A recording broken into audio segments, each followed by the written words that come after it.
योद्धा express news live Nagpur प्रतिनिधी अनंत पुरी। नागपुरात 2 स्कूल बसची धडक, विद्यार्थिनीसह 2 ठार। संतप्त जमावाने नागपुरातील कोराडी रोडवर मॅक्स हॉस्पिटलजवळ घडलेल्या अपघातानंतर घटनास्थळी गोंधळ उडाला। नागरिकांनी रस्त्याच्या कामातील बेफिकिरीबद्दल संताप व्यक्त करत खासगी कंपनी विरोधात जोरदार घोषणाबाजी केली। ओरिएंट कंपनी मुर्दाबादच्या घोषणा देत संतप्त जमाव रस्त्यावर बसला। नागरिकांनी आंदोलन छेडल्याने येथे तणाव निर्माण झाला होता।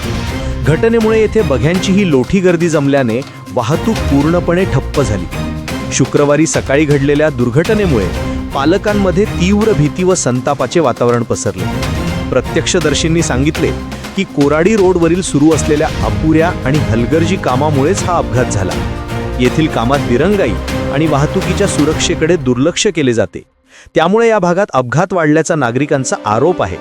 गेल्या काही महिन्यांपासून या रस्त्यावर सतत अपघात होत असून प्रशासन मात्र कानाडोळा करत असल्याचा आरोप नागरिकांनी केला।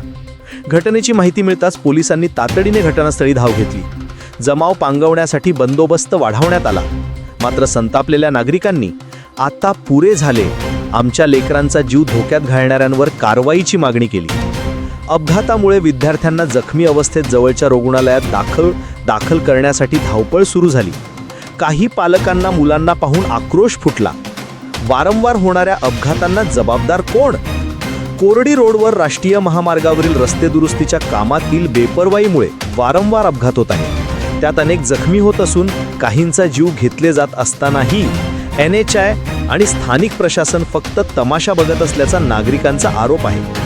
त्यामुळे आजच्या या भीषण अपघाताने पुन्हा एकदा प्रशासन आणि कंत्राटदार कंपन्यांच्या कामकाजावर मोठा प्रश्नचिन्ह उभा केले आहे। नागरिक आता जबाबदारांवर कठोर कारवाई झाल्याशिवाय आम्ही शांत बसणार नाही या भूमिकेत आहेत। आता या प्रकरणात प्रशासन आणि पालकमंत्री चंद्रशेखर बावनकुळे काय भूमिका घेणार याकडे सर्वांचे लक्ष लागले आहे।